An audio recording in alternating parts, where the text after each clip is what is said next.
Hello and welcome to the Sports Centre YouTube channel. Me and Carl are today to discuss Jim Radcliffe and the INEOS takeover. So, there's been a lot of hype around these guys coming in and what they're going to do at Man United and stuff like that. And I don't know, are we all a bit sick of it now, Carl? Are we just a bit like, fucking old news, move on? They're doing my head in. They're doing my head in. Do you know what? I hate that club and everything to do with them. But I was quite glad when he came in because I thought actually he might just bring them back to being good to watch, being a good club. I know you hate him as like a rival, but us growing up, we were always like Man United with a team to watch. Everybody would envy of them. Whereas now they're a bit of a joke club. But since he came in, I thought, oh, they're gonna potentially come back to sort of being attractive again. But all I can see, I'm just sick to death of hearing INEOS this, Jim Ratcliffe's doing that, he's doing this, he's doing that.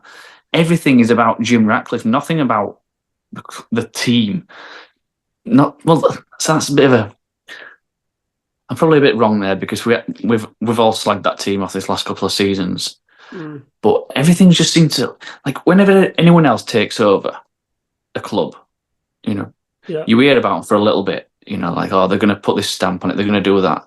But it's just going on and on and on. And every day there's a headline from Jim Ratcliffe's going to do this, he's going to do that. It's fucking boring. Well, I think move on. I think one of the things, and it's quite coincidental actually, that you kind of mentioned about obviously when we were younger, how good Man United. Because I watched the '99 documentary yesterday. That's on Amazon. Yeah, I watched it. Yeah. And obviously, a lot of behind the scenes stuff, and it just goes to show almost the fall from grace that they've had, haven't they, from where there was compared to where they are now. But I think that's probably one of the reasons why. It's the fact that, and not kind of trying to shoehorn Liverpool into the conversation here, but we went through that period where, in the 70s, 80s, we were like the best club in Europe, easily in England, majority of the time.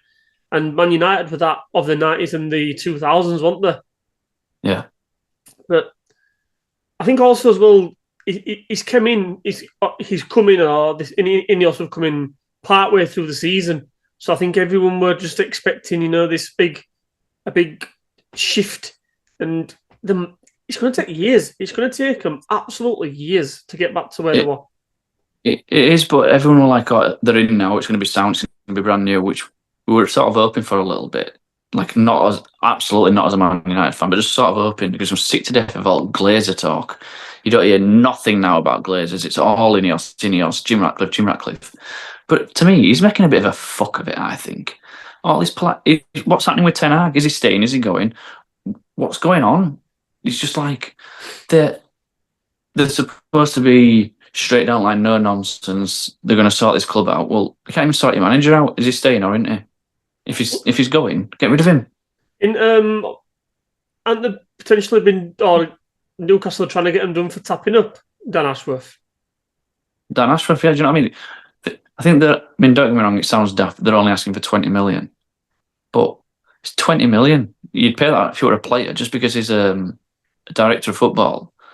I don't think you can, just because you're Man United, you're going to come along and just grab him. No chance. Not a chance. And I'm glad Newcastle are standing strong. They were being dickheads with us with when we wanted to take Jesse Lingard on loan. They were trying to charge him like 8 million for 6 months for a loan deal. So it's like, well, it's come back to bite you in the ass as that, pal. I think they almost the magnitude of the task at hand at Man United is huge, and I think that's probably why we hear so much of it, and maybe why they haven't, I don't know, maybe done as much as what we thought they might do. Because, like I said, it took Liverpool 30 years to win a Premier League again from the last time they won it, and I think Man U are probably. I mean, is it 10 years since they last won it? I don't know, but my point is, Odin, you didn't hear about the Liverpool owners constantly, day in, day out, when they weren't at the top. It's a difficult one to compare, though, isn't it? Because you don't have you only had mainstream media, whereas now there's social media. Everyone's on it all day, every day. Yeah, but you can talk about we can talk about Newcastle with PIF. There's a reason why they're talking about them because of the all humanity things. But you don't hear about them on the level of Jim Ratcliffe. You hear about Mashiri at Everton, but it's not on the level of Jim Ratcliffe. You hear about all these other chairmen and owners, and not on the level of Jim Ratcliffe. It's just drilled down his fucking face. I'm fucking sick of hearing him. But do you think it's just because basically they are one of the biggest clubs in the world? That Yeah, but well, so are Liverpool. yeah, but it's also for course in it because at the moment Liverpool are in a takeover period with their owners, whereas Man United are. No, but that's my point. But that's my point, Dan. When Liverpool weren't in a great place, and they had that, is it Hicks and Gillette or whatever? Yeah, There were a little bit of noise about it. But then when am I right in thinking Fenway took over after them, bought them out? Is that right? Yeah. You still didn't hear a great deal about Fenway. It's like the Todd Bowley. You hear about him quite a bit, but not on the level of Jim Ratcliffe. And Todd Bowley's just bringing it all on himself because he's a fucking bell end. Don't have a clue what he's doing. He's just fucking going like that, and he's just thrashing cash. Yeah, but do you think it's just Jim Ratcliffe, boring. Do you think some of these owners like the media attention as well? Do you think some of them want to be in the front and centre? I think Todd Bowley's definitely one of them. Well, Jim Ratcliffe, I would say no. I think when I said that one made me trigger it when you mentioned about Todd Bowley, because I think some of them obviously like the attention, and he did an interview. I mean, don't get me wrong, it was only like literally a couple of minutes of an interview a few weeks ago, and it was just like, you never heard from Abramovich, did you? Ever? I don't even know what he sounds like. You literally, I can't remember one interview with him, and look how successful they were. And it's up to them how they want to run their clubs. If they want to be straight out middle and be the front of it, then so be it. But it don't tend to work. No, I agree. But I almost think with this coming back to the INEOS stuff, I almost think that the Glazers are kind of getting a bit of a free. And again, I'm not a Man United fan, so I'm not really asked either way. But before, you used to watch a lot of football. All you ever heard from like Guy Neville were the Glazers need to answer this for. The Glazers need to answer to this. The Glazers need to do this. And now all of a sudden, you never hear, like you were saying earlier, you never hear that now. It's all about Jim Ratcliffe and INEOS. Well, to be fair, from what I believe, the part of the takeover was that INEOS and Jim Ratcliffe were going to take over the football side of it. Yeah, that's what they were heading up the football side. So that, in effect, it sounds daft, even though the Glazers are majority shareholders, they're sort of silent partners.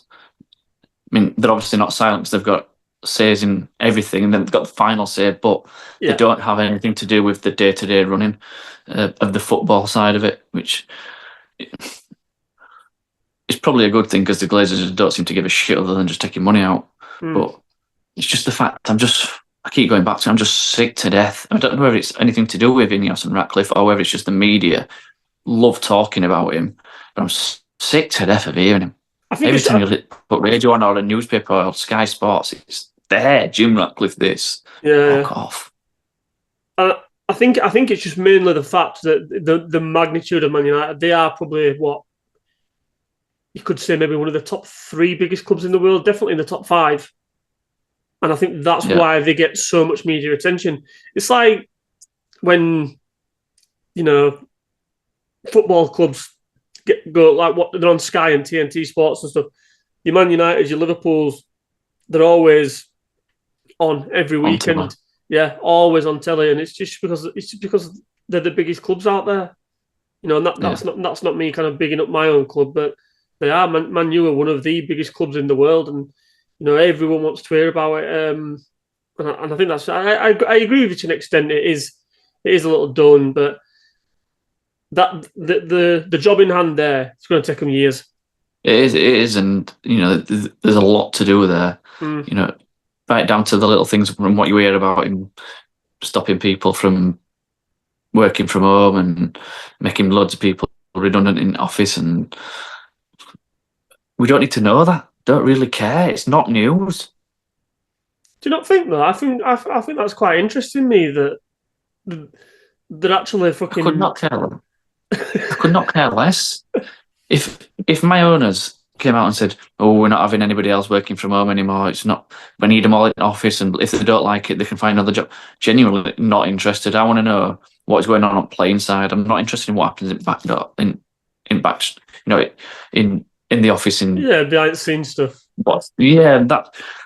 Don't get me wrong. We all want to know as much as possible about our clubs, but there's certain things where you just think, I don't need to know about this admin shit. No, I get that. To be fair, it's not. I think just a little less of the INEOS. That's all I'm asking.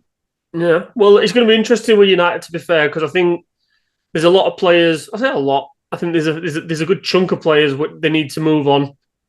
What they're going to do with the manager? Is he staying? Is he going? I think it's going to be an interesting summer there. So I'm looking forward to seeing what they do. It will be interesting. I'm sure we'll be reporting on them again. Yeah, we shall see. Watch the space, right, mate? Nice one. Good chat as always. Thanks for watching the video, guys. So, as a token of my appreciation to you lot, the viewers, I wanted to give something back. So, I'm giving everyone the chance to win a brand new pair of all-white Nike Air Force Ones. Check those bad boys out. They are clean, absolute box fresh. All you've got to do to be in with a chance of winning these bad boys is subscribe to the Sports in the YouTube channel. That's literally it. There's no raffles. You don't have to pay anything. And as soon as I hit 100 subscribers on the channel, I'm drawing one lucky person's name out of a hat, and these are getting sent direct to the door. They're a UK size 10, but do you know what? Even if you're not a size 10, get in the draw anyway. If you win them, sell them. Give them away to someone as a present. I honestly don't care. But either way, as soon as we hit 100 subscribers, someone's name is getting drawn out and these are getting sent to them. So what are you waiting for? Hit that subscribe button now and I'll catch you in the next one. See you later.